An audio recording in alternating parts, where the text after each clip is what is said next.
হাসানুজ্জামান বাবলু, মহসিন, একে একে সবাইকে এসে মাননীয় প্রধানমন্ত্রীর হাত থেকে মেডেল গ্রহণ করার জন্য এ পর্যায়ে সুলতান তিনি মেডেল গ্রহণ করার জন্য বিনীতভাবে আজকের এই স্বাধীনতা দিবস উপলক্ষে যে প্রীতি ম্যাচ, ফুটবল প্রীতি ম্যাচ আয়োজন করা হয়েছে, আয়োজক বৃন্দকে, উপস্থিত বরেণ্য খেলোয়াড় বৃন্দ সহ সাংবাদিক ভাইরা সহ গ্যালারিতে যেসব সকল দর্শক উপস্থিত আছেন, আসসালামু আলাইকুম। প্রথমে আমি সকলকে আজকের এই স্বাধীনতা দিবসের আন্তরিক অভিনন্দন এবং শুভেচ্ছা জানাই। আজকের এই ফুটবল ম্যাচটি ছিল প্রীতি ম্যাচ।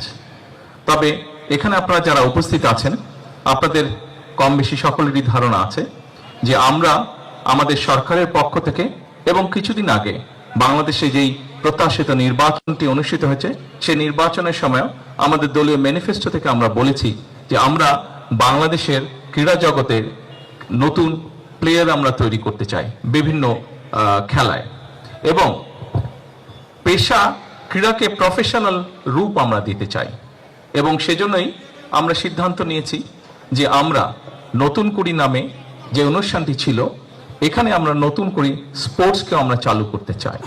শুধু নতুন করে স্পোর্টসই আমরা চালু করতে চাই না, আমাদের একটি পরিকল্পনা আছে বাংলাদেশের প্রত্যেকটি জেলা, প্রত্যেকটি উপজেলায়, প্রত্যেকটি ইউনিয়নে, স্কুলগুলোর মধ্যে, বিভিন্ন শ্রেণীর মধ্যে আমরা খেলার কম্পিটিশন শুরু করতে চাই। ভবিষ্যতে বিভিন্ন আন্তর্জাতিক ফোরামে যেই খেলাগুলো অনুষ্ঠিত হয়ে থাকে, সেখানে আরো কিভাবে বেশিভাবে আমরা দেশের জন্য সম্মান বয়ে আনতে পারি এবং তার জন্য আমরা সুন্দরভাবে আমরা ভালো খেলোয়াড় তৈরি করতে পারি, সেটিরও আমাদের পরিকল্পনা আছে, সেটিও আমাদের চেষ্টা আছে।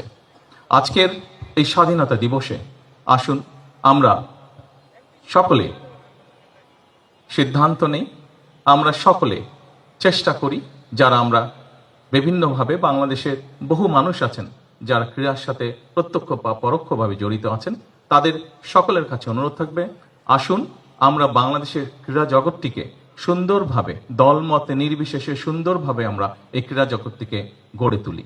এই ক্রীড়া দেশের জন্য যেরকম সম্মান বয়ে আনতে পারে, এই ক্রীড়া আমাদের মধ্যে সুন্দরভাবে বন্ধুত্বের, ভ্রাতৃত্বের বন্ধনও তৈরি করতে সক্ষম বলে আমি বিশ্বাস করি।